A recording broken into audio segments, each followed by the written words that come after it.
One of Morris's most favourite things about his brunch line is the coastal route of Windeye. Every day, Morris enjoys having the ocean breeze in his face every time he runs along up and down the line. Another thing that Morris likes about his brunch line is that the Prime Minister of Newdan lives near it. Every day, the Prime Minister will wait by the platform as his private engine would arrive to pick him up. And this private engine's name is Stella. The Prime Minister of Newdan is one of the most polite people you could ever meet.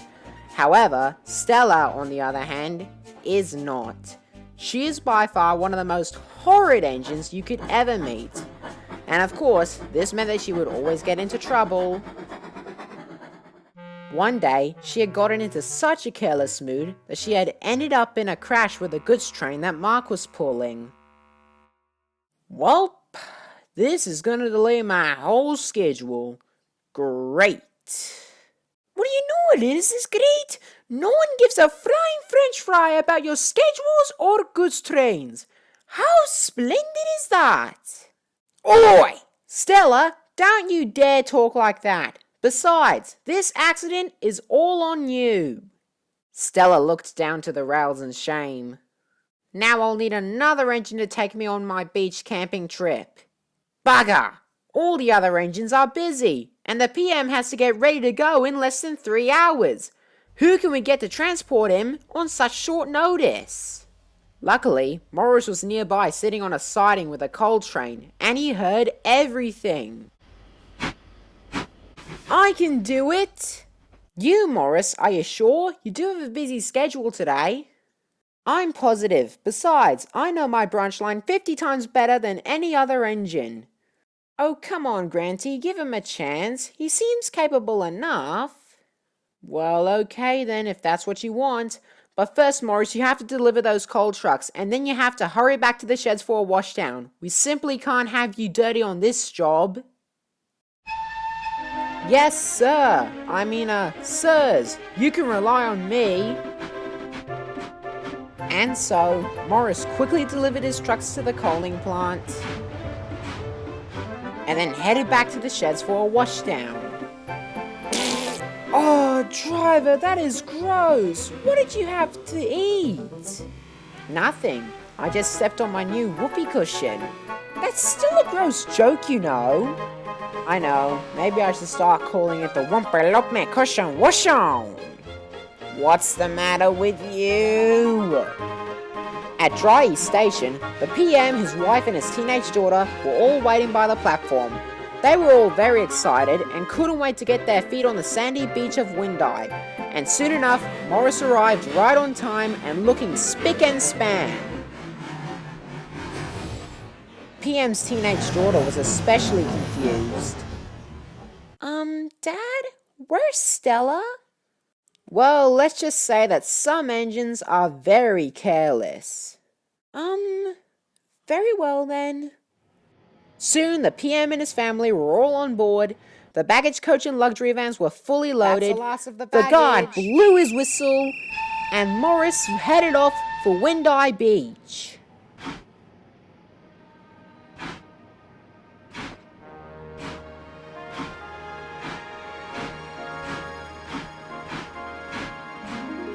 Morris proved to be a much smoother rider than Stella, and the PM and his family were very impressed.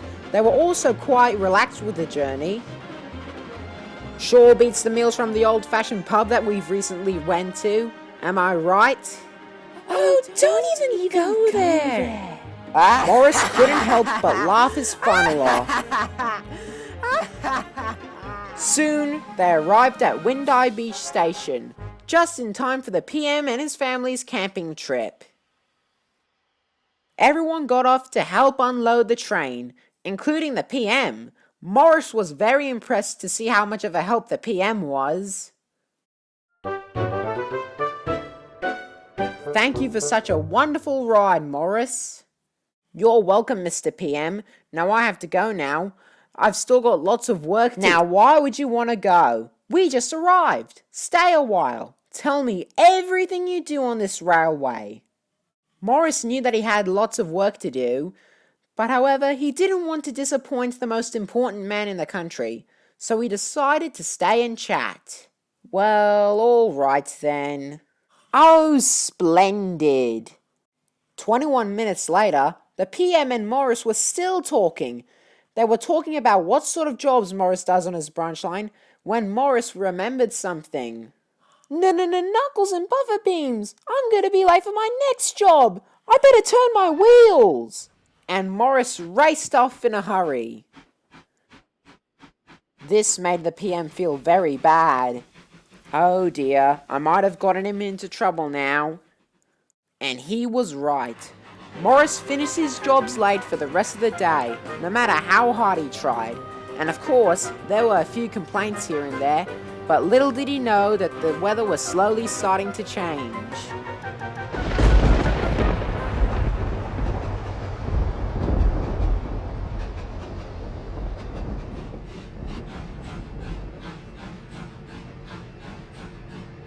Later, Morris was finishing his last job for the day, delivering produce to Trixton Junction. As he pulled into the station, his best friend Callum was there. He was delivering some general goods to all the stations on the main line. Hello, Morris. You look really exhausted. What's the matter? Morris told him about his time with the Prime Minister and the reason why he was late. Don't worry, Morris. I'm sure Mr. Grant will understand. Besides, back on my old railway, we always had this saying, better late than never. That made Morris feel better. Thank you, Callum. Before Morris could thank Callum anymore, Callum's guard blew his whistle. See you later, Morris. Oh, and be mindful of the storm. Apparently it's gonna pour all over New Dan. Okay, thanks for that, Callum. Now I'm fully aware that there's going to be a storm!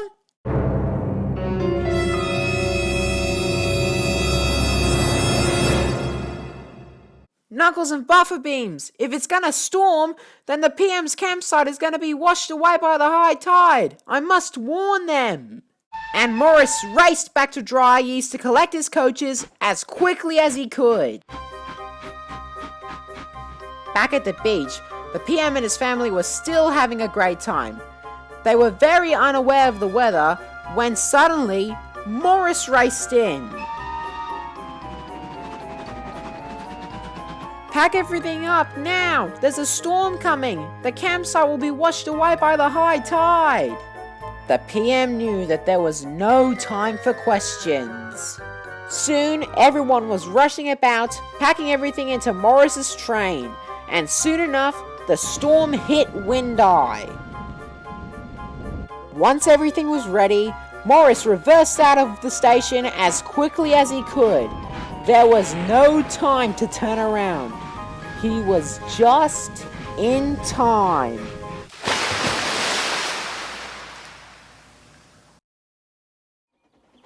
The next day, when the rain had cleared up, Mr. Grant came to inspect the beach.